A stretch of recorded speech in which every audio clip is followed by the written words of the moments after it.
सुखदेव जी पिलाने के लिए आ गए और परीक्षित जी से सुखदेव ने कहा, हे राजन, प्रश्न कीजिए, क्या प्रश्न है? आप एक बात थोड़ा सोचिए, जिसकी मृत्यु होने वाली है, डॉक्टर कह दे तुम मरने वाले हो, तो वह इंसान क्या करेगा?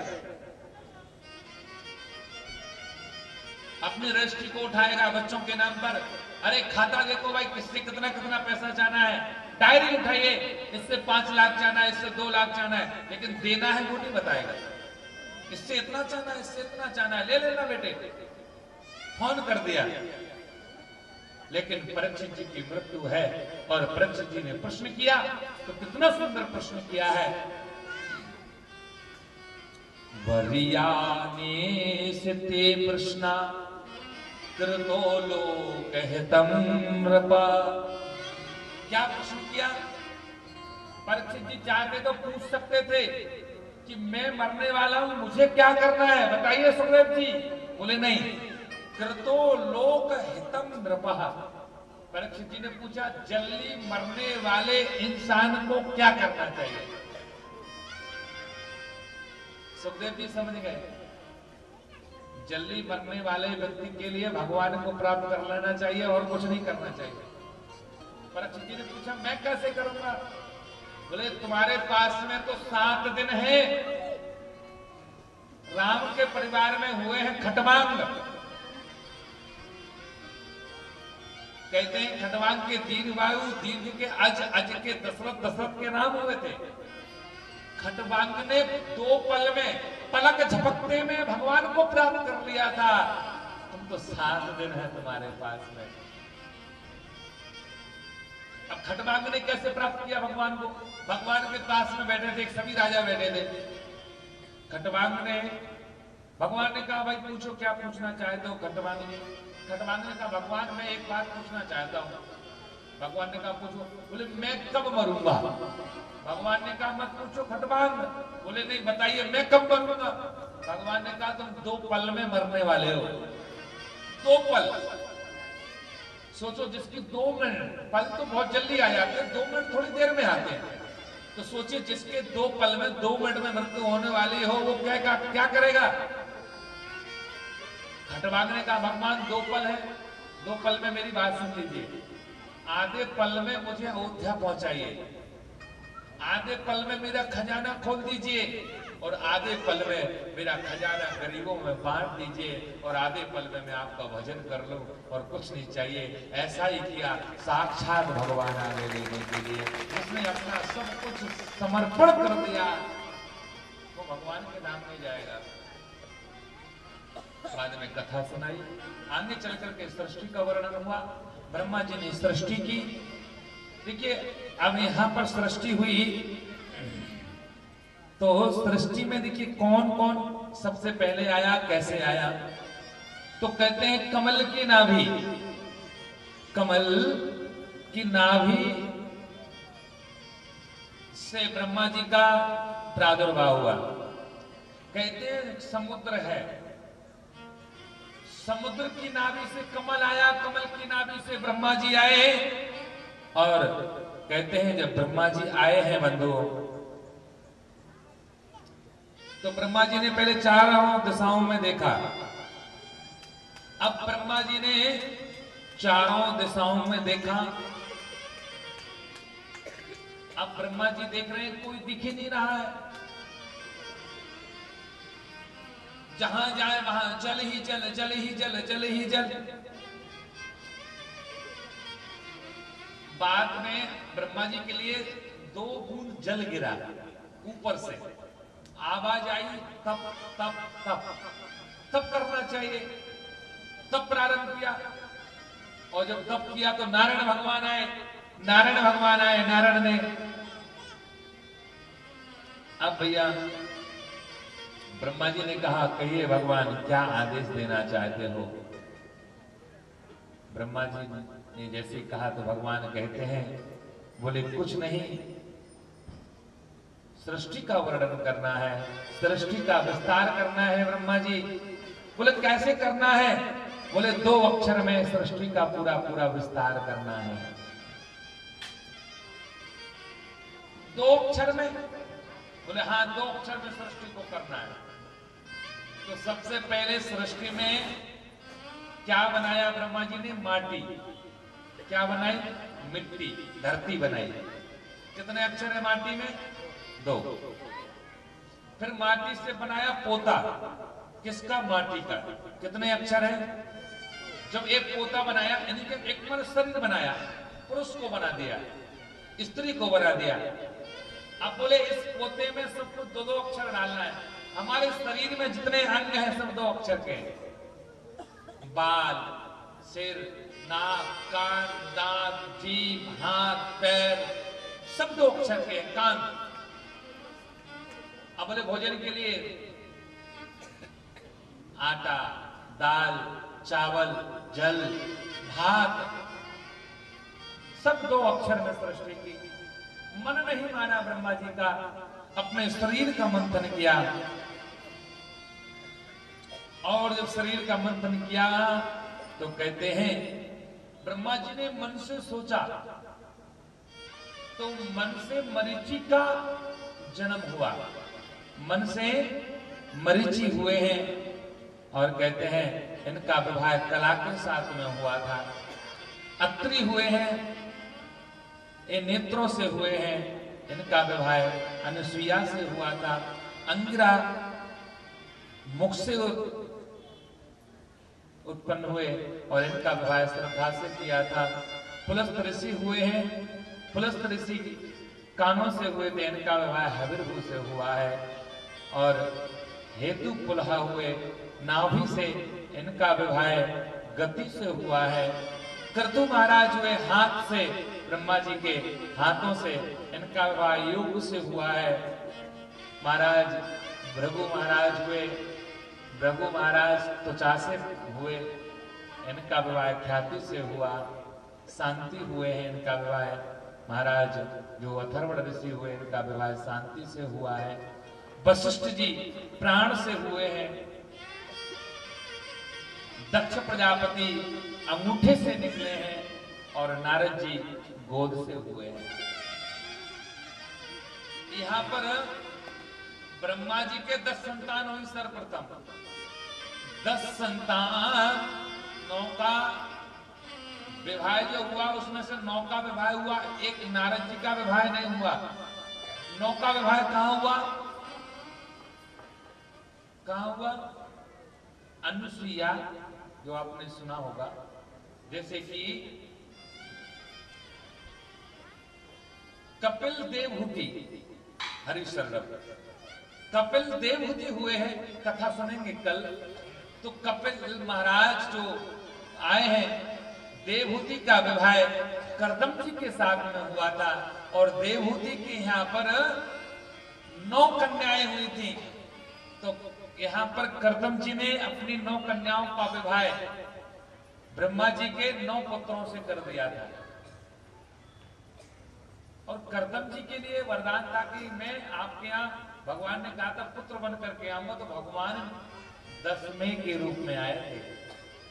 9 तो कन्याएं हुई, तो कर्दम जी ने कह दिया था ना कि पुत्र हो जाएगा तो वन में चले जाएंगे। और आगे चल करके बंधुओं, ब्रह्मा जी ने कहते हैं दाहिने स्तन से धर्म प्रकट किया, जहां पर नारायण साक्षात विराजमान रहते हैं। पीठ से अधम को प्रकट किया, हृदय से काम को प्रकट किया, नीचे के ओंठ से लोभ को प्रकट किया। अगर कोई लोभ करता है तो उसका सबसे पहले ओंठ हिलेगा, जिसके अंदर लोभ होगा। और कहते हैं फिर मुख से वीणा लेकर के सरस्वती जी निकली। और जब सरस्वती जी निकली, ब्रह्मा जी सरस्वती को देख करके कामातुर हो गए। और जब कामातुर हुए तो 10 संतानों ने कहा, बोले ब्रह्मा जी तुम परम पिता परमात्मा हो, ये संस्कार तुमको शोभायमान नहीं लगते हैं। फिर उन्होंने, ब्रह्मा जी ने अपने भक्ति से क्रोध को प्रकट कर दिया है। और फिर ब्रह्मा जी ने, जब ब्रह्मा जी को मानस जो संतानें हैं, जब इन्होंने समझाया है तो ब्रह्मा जी ने अपने शरीर को नष्ट किया, पुनः शरीर का निर्माण किया है, फिर से सृष्टि का विस्तार हुआ है। तो कहते हैं सबसे पहले फिर ब्रह्मा जी ने 10 रुद्रों को प्रकट किया, और जब 10 रुद्र प्रकट हो गए और रुद्राणी प्रकट की, 4 वेदों को प्रकट किया, सब प्रकट किया, मन से मरीचि हुए हैं। और मरीचि के बाद बंधु कहते हैं कि ब्रह्मा जी के जब सृष्टि और विस्तार से करने लगे तो देखिए अंतिम में कहते हैं प्रियव्रत और उत्तानपाद, आकुति, देवहूति, प्रसूति मरीचि क्या होते हैं, कहते हैं। और आगे चल करके ये सृष्टि थोड़ी थोड़ी आगे बढ़ी है, कथाएं आगे बढ़ी हैं।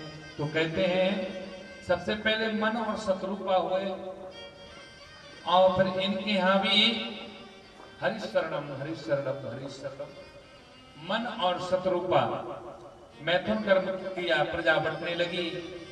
महाराज इनके पुत्र मन शत्रुपा के प्रियव्रत और उत्तानपाद हुए हैं। इनकी 3 पुत्री आकुति, देवहूति, प्रसूति। आकुति का विवाह रुचि प्रजापति से किया गया, देवहूति का विवाह कर्दम से किया गया, प्रसूति का विवाह दक्ष प्रजापति से किया गया। 2 इनके पुत्र प्रियव्रत और उत्तानपाद।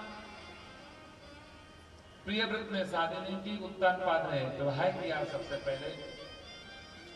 इनकी पत्नी का नाम है सुनीति,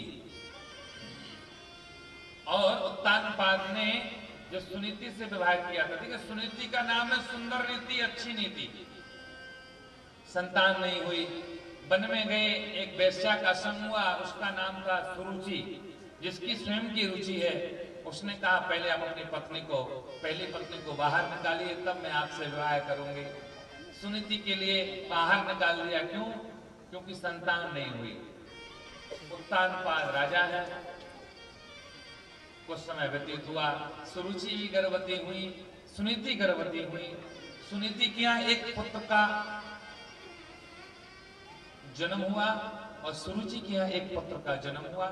बालक थोड़ा बड़ा हुआ, उसका नाम ध्रुव रखा गया, जो सुनीति का पुत्र था। ध्रुव एक दिन मित्रों के साथ खेल रहे थे। मित्रों ने कहा भैया तुम्हारे तो पिता का भी नाम नहीं है, क्या नाम है, आप बताइए कौन है, तब खिलाएंगे। ध्रुव जी माँ के पास में है। माँ ने कहा तुम्हारे पिता इस नगर के राजा हैं, सीधे चले जाओ। ध्रुव जी वहां गए हैं। पिता बढ़िया अपनी राजगद्दी पर बैठे थे। ध्रुव जी पिताजी के पास पहुंच गए। पिताजी ने पूछा क्या नाम है? बोले मेरा नाम ध्रुव है। किसके पुत्र हो? बोले मैं सुनीति का पुत्र हूँ। उत्तान पाद की आंखों में अश्रु आ गए कि मेरी सुनीति के गर्भ से इतना सुंदर बालक, और मैंने उसके लिए घर से बाहर निकाल दिया। देने वाला जब भी देता, देता जब पड़ता। भगवान तेरे दरबार में एक बात जब देखी है, भगवान तेरे दरबार में एक बात जब देखी है, तुझे देते हुए नहीं देखा, मगर झोली भरी देखी है, मगर झोली भरी देखी है। भगवान को कभी देते नहीं देखा किसी ने, लेकिन इंसानों की झोली भर जाती है। सुरुचि ने सुना, अरे ये सुनीति का पुत्र इस गद्दी पर बैठ रहा है। सुरुचि आई और ध्रुव को लिया, नीचे फेंक दिया। ध्रुव ने कहा मां मुझे क्यों उतार दिया, मैं इस गद्दी पर नहीं बैठ सकता हूँ। सुरुचि ने कहा बोले नहीं बैठ सकते। बोले क्यों? तुम इस गद्दी के बैठने के लायक नहीं। बोले क्यों? तुमने सुरुचि की कोख से जन्म नहीं लिया है, इसलिए नहीं बैठ सकते हो। कब बैठूंगा माँ? जब वन में जाओ, पहले भजन करना, भगवान आएंगे, भगवान आएंगे, वरदान मांगना, वरदान मांगना, मुझे सुरुचि की कोख से जन्म दे दो, तब भगवान मिलेंगे। ये अपने गर्भ को इतना बड़ा मान रही है। ध्रुव जी आए, माँ मैं वन में जा रहा हूं। माँ ने बिल्कुल भी एक बार भी मना नहीं किया कि मत जाओ। बेटी ने ये कहा भजन करने जा रहा हूं। जब तक बच्चा जाप नहीं करेगा, जब तक बचपन में हम पढ़ेंगे नहीं तो बुढ़ापे में कोई नर्सरी में नहीं पढ़ सकता है। 5 साल का बच्चा ही नर्सरी और एलकेजी यूकेजी में पढ़ेगा। आपको कोई 20 साल का बालक, 20 साल का पुत्र एलकेजी में पढ़ेगा तो शर्म से ही मर जाएगा, पढ़ेगा ही नहीं। तो भजन करने का जो समय है वो बुढ़ापा नहीं है। बचपन से करोगे तो आदत बनी रहेगी, नहीं तो आदत बिगड़ जाएगी। आदत बुरी सुधार लो, बस हो गया भजन। आदत बुरी सुधार दो, भजन हो जाएगा। और इसके बाद में बंधु ध्रुव जी गए, नारद जी मिले। सबसे पहले दीक्षा लेना चाहिए। नारद जी ने दीक्षा दी, मंत्र दिया, ओम नमो भगवते वासुदेवाय। वन में गए हैं, तपस्या की। पहले कुछ नहीं खाया, 1 माह तक कुछ नहीं खाते थे, जल पीते थे। फिर धीरे 6 माह के बाद में वह फिर जल को छोड़ दिया, दूबा का रस लेने लगे। फिर हर 1 साल में वायु को लेने लगे, देवताओं की श्वास रोकने लगी। नारायण जी आए हैं, नारायण ने वरदान दिया। ध्रुव जी ने वरदान मांगा कि बस भगवान मुझे आपकी भक्ति दे दो और मैं कुछ नहीं चाहता हूँ। भगवान ने वरदान दिया। ध्रुव जी ने सबसे पहले जाकर के सुरुचि को प्रणाम किया तो सुरुचि रोने लगी। ये पुत्र तो बहुत महान है, मैंने कहाँ भेजा था, लेकिन ये सबसे पहले सुनीति के पास में नहीं गया, मेरे पास में आया है। सुरुचि के पुत्र का नाम था उत्तम। उत्तम एक दिन वन में गए शिकार खेलने के लिए, उत्तम का किसी ने वध कर दिया। सुनीति घर में रहने लगी और फिर ध्रुव जी के लिए राजपाट राजा बना दिया। ध्रुव जी लड़ने जाने लगे तो वे संतों ने रोक लिया। संतों के हाथ में शस्त्र शोभायमान नहीं है, शास्त्र शोभायमान है। वापस आ जाओ। ध्रुव जी वापस आए। ध्रुव जी अंत में मृत्यु के ऊपर बैठ करके गए, मृत्यु इनके ऊपर बैठ करके नहीं गई, मां को पकड़ करके ले गए। जब शादी होती है तो सबसे पहले ध्रुव तारा का दर्शन कराते हैं। ध्रुव जी आज भी हैं। उसके बाद में कश्यप जी हुए और कश्यप का विवाह कहते हैं हुआ दिति और अदिति के साथ में हुआ। तो कहते हैं कि यहाँ दिति और अदिति, तो दिति के यहाँ पर 2 संतान हुई। शाम के समय मैथुन कर्म किया तो कहते हैं जो गर्भवती हुई वह राक्षसी प्रवृत्ति की हुई। 2 राक्षस आए, एक कौन है? हिरण्याक्ष और हिरण्यकश्यप हुए। हिरण्याक्ष और हिरण्यकश्यप क्यों हुए, थोड़ा 1 मिनट में बता देता हूं कि 4 भाई थे, सनत सनातन सनत सनत कुमार। भगवान के 2 पार्षद थे, यतौ तो पार्षदो मह्यम जय और विजय एवचा। जय विजय को 4 भाइयों ने श्राप दिया था कि तुमने हमें रोका है, मैं तुम्हें श्राप देता हूं कि राक्षस की योनि में चले जाओगे, 4 बार राक्षस बनना पड़ेगा। जय विजय ने भगवान से कहा आपकी सेवा का फल यह मिलेगा कि राक्षस जाऊंगा, राक्षस बनूंगा। तो वही हिरण्याक्ष हिरण्यकश्यप, कंस और शिशुपाल, रावण और कुंभकर्ण, और वही कहते हैं नलकुबर और मणिग्रीव बने। ये 4 बार जन्म लिया। भगवान ने कहा तुमने मेरी सेवा की तो मैं 4 बार मैं आपका उद्धार करने के लिए आऊंगा। हिरण्याक्ष के लिए 12 भगवान का रूप धारण करके, हमारे शुकर का रूप धारण करके ब्रह्मा जी की छींक के माध्यम से 12 भगवान ने हिरण्याक्ष का वध किया। तो हिरण्यकश्यप ने हमारे नारायण भगवान को दुश्मन मान लिया और हिरण्यकश्यप की जो पत्नी है उनका नाम है कयादु। बहुत भगवान का भजन करती है। और हिरण्यकश्यप वन में गया, तपस्या की। तो कहते हैं तपस्या की तो एक बार तोता आ गया और वह कहने लगा नारायण नारायण नारायण। और उस तोते ने नारायण बोला तो हिरण्यकश्यप ने जाप नहीं किया, घर पहुंच गया। तो यादव ने पूछा क्यों आ गए? स्वामी जी जाप करने गए थे, तपस्या करने। बोले क्या बताएं, दुश्मन का नाम ले रहा था कोई। अगर सच्ची पत्नी है तो पति को दर्शन करा देती है, भजन करा देती है। इसलिए हमारी रसोई में तुलसी की माला भी होनी चाहिए। रसोई में नहीं हो तो हमारे गले में तो तुलसी की माला होना ही चाहिए। अंतिम समय में कब हमारी मृत्यु आ जाए, हम तुलसी दल को ले पाए या नहीं ना ले पाए, इसलिए तुलसी कि माला गले में होना अनिवार्य है। अब देखिए, कयादू जी ने कहा भाई क्या नाम है दुश्मन का, बढ़िया भोजन बनाया। कयादू ने अपने आंचल में बढ़िया माला को छुपाया और अपने पति से पूछती है दुश्मन का क्या नाम है। हिरण्यकश्यप ने कहा नारायण नाम है। एक पूड़ी ले लो, दुश्मन का क्या नाम है, नारायण नाम है, या माला चल रही है। एक थोड़ी सी सब्जी ले लो, चटनी ले लो, क्या नाम है दुश्मन का, नारायण नारायण, नारायण नाम है। कम से कम 108 बार नाम ले लिया है। भगवान चाहते तो ऊपर से ही मार सकते थे, श्वास रोक देते, हिरण्यकश्यप मर जाता। भगवान ने अवतार क्यों लिया?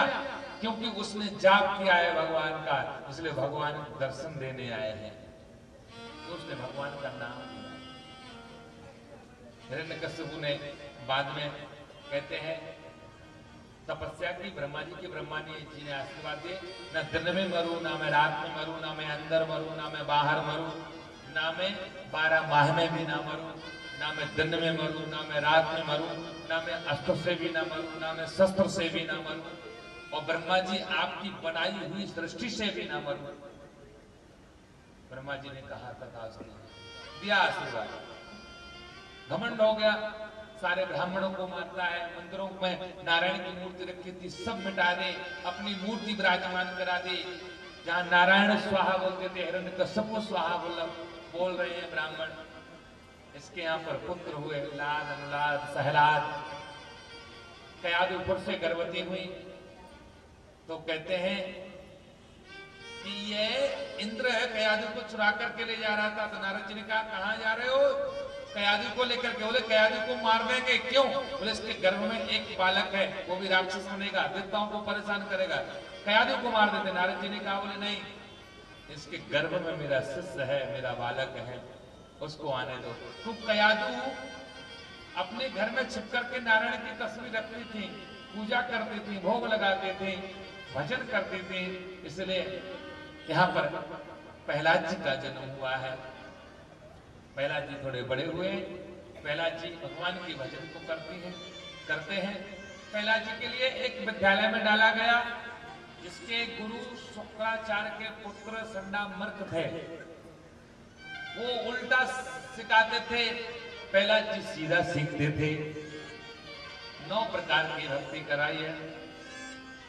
नाम संकीर्तनम यस्य स्मरणम पाद सेवनम अर्चनम वंदनम दासम स्नात्म निवेदनम।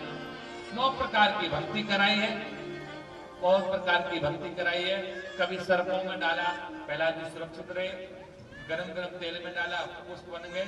बुआ को साथ में बैठा करके होली में जलाया, बुआ जल गई, प्रहलाद नहीं जले। ऊपर पहाड़ से फेंका, प्रहलाद को भगवान ने गोदी में ले लिया। बहुत प्रकार से भगवान ने इस प्रहलाद की रक्षा की। अंतिम में एक फिर से बुलाया हिरण्यकश्यप ने, प्रहलाद को बुलाओ। प्रहलाद जी आए, सभा लगी हुई थी, प्रहलाद जी आए हैं और प्रहलाद जी आए तो भैया हिरण्यकश्यप ने पूछा क्या नाम है तुम्हारे देवता का, बताइए। तो प्रहलाद जी कहते हैं श्रीमन नारायण नारायण नारायण नारायण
के काजर को देख करके उनके हो गए।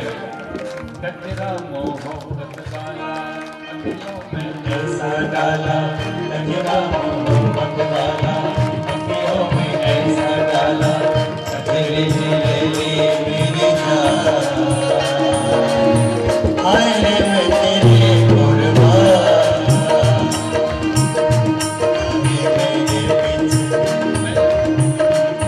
देखिए सही बताना, कौन कौन भगवान से प्रेम करता है सच्चे में? मुझे तो नहीं लगता है कि कर रहे। हमारी ये दो माताएं भगवान से प्रेम करती है, बाकी नहीं करते। तुम तो बैठी रहती है, अरे भगवान है। अरे ये नहीं है कि आगे जाकर के नाचो, जहां अपने स्थान पर भी नाच सकती है माताएं। तो हाथ ऊपर करके हरि बोल।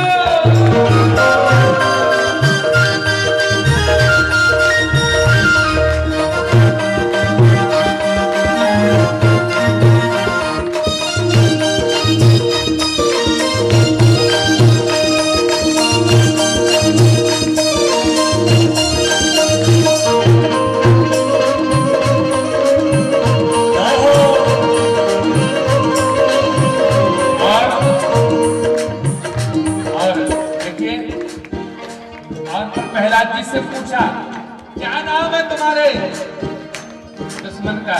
प्रहलाद ने कहा नारायण। अच्छा एक बात ये बताओ कि तुम्हारा नारायण कहाँ रहता है? प्रहलाद जी ने कहा ये बताओ कि मेरा नारायण कहाँ नहीं रहता है? कि तुझ में भी है और खड़ग खंभ में भी है, हर जगह है मेरा भगवान। क्या इस खंबे में क्या तुम्हारा भगवान है? बोले हाँ, इस खंबे में मेरा भगवान है। जैसे हिरण्यकश्यप ने तलवार निकाली, उस खंबे पर प्रहार किया और हमारे नरसिंह भगवान का प्रकट हो गया। बोले नरसिंह भगवान जय जय श्री राधे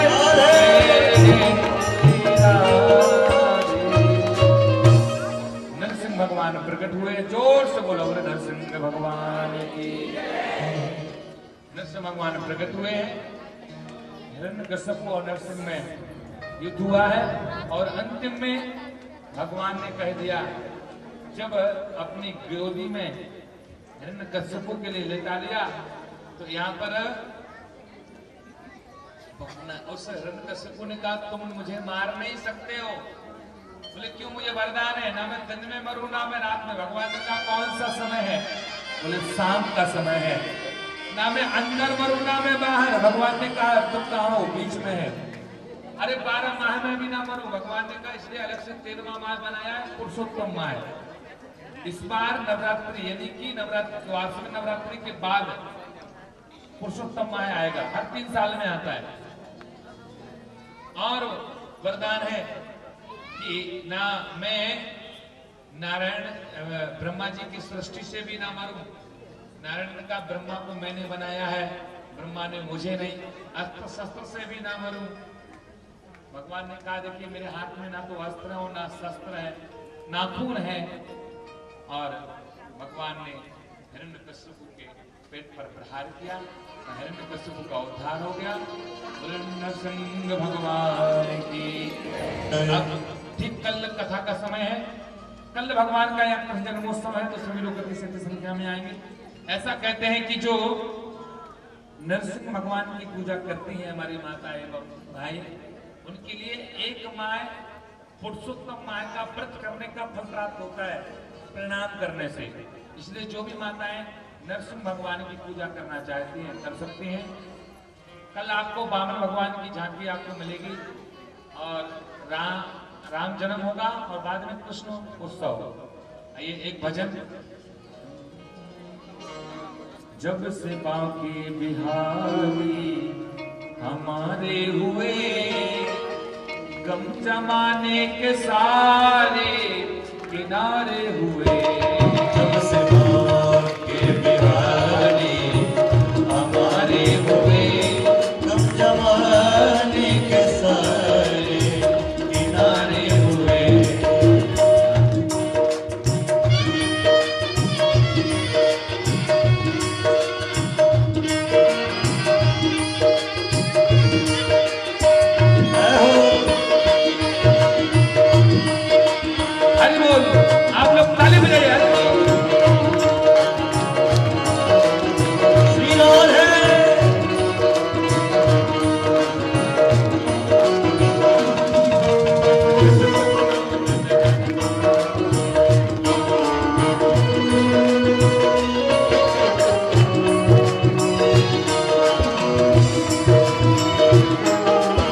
हरि बोल।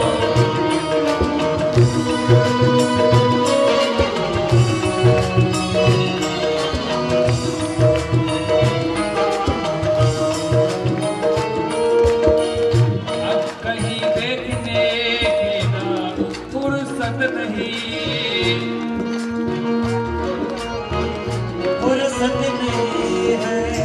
अब कहीं देखने की ना फुर्सत नहीं है। की ना फुर्सत नहीं है। जब से वो मेरी नजरों के तारे हुए, कब जमाने के सारे किनारे हुए।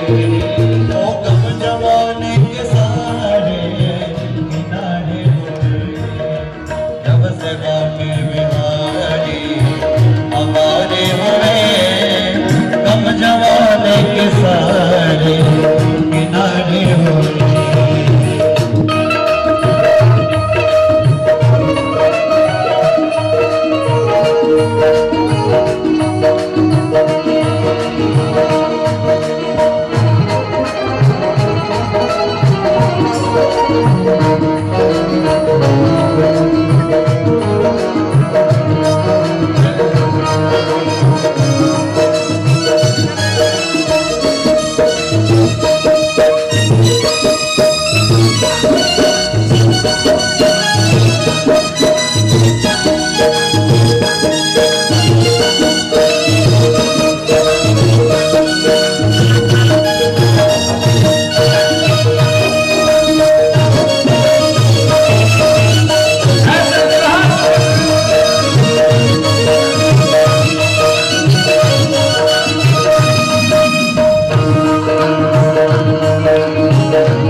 राधे, देखो जोर से बोलो राधे राधे।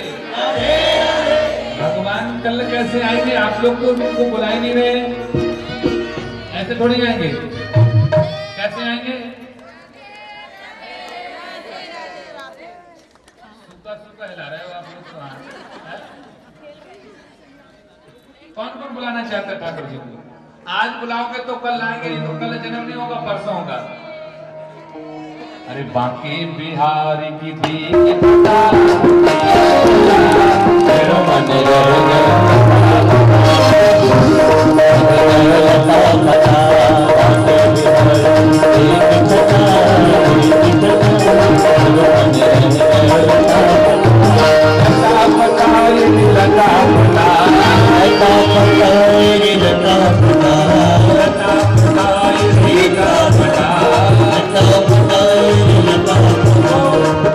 लटा पटा जानते हैं क्या है? ऊपर हाथ करो। लटा पटा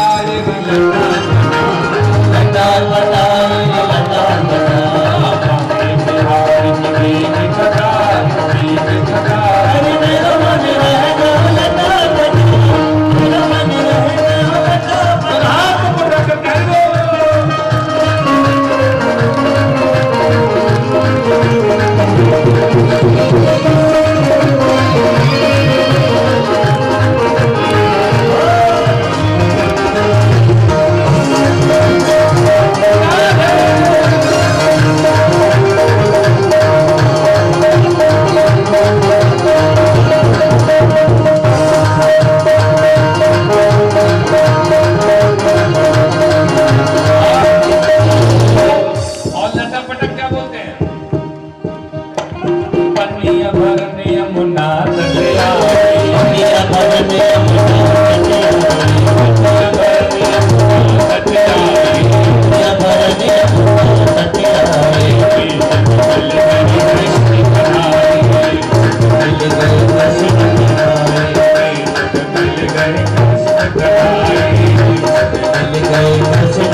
स्नेह बिहारी।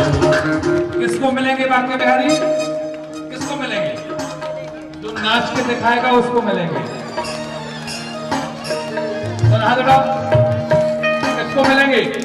अरे राधे राधे जिसने उसने बता रह गया लता मेरे मन रह गया लता पटाई लटा लता पटाई लता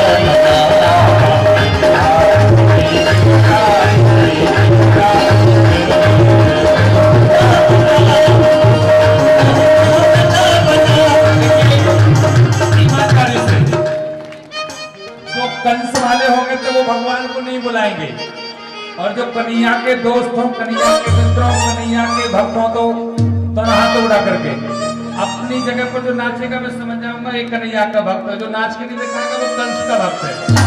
और तो हाथ उठा करके हरि बोल।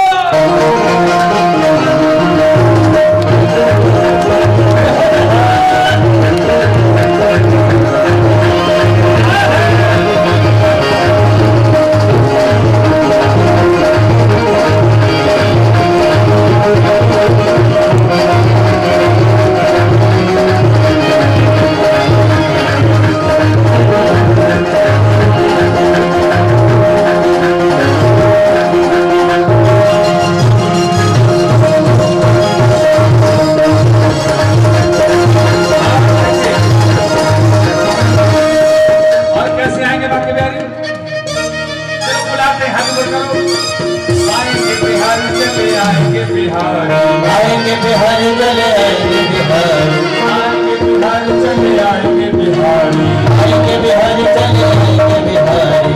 जोर से बोलना पड़ेगा, बोलिए सभी लोग। थोड़ा पीछे हो जाओ, मैं देखूं तो सही कौन नाच रहा है कौन नहीं नाच रहा है। आज मैं नाचने दिखाऊंगा, चिंता मत करो। बोलो आएंगे बिहारी चले आएंगे बिहारी, आएंगे बिहारी चले आएंगे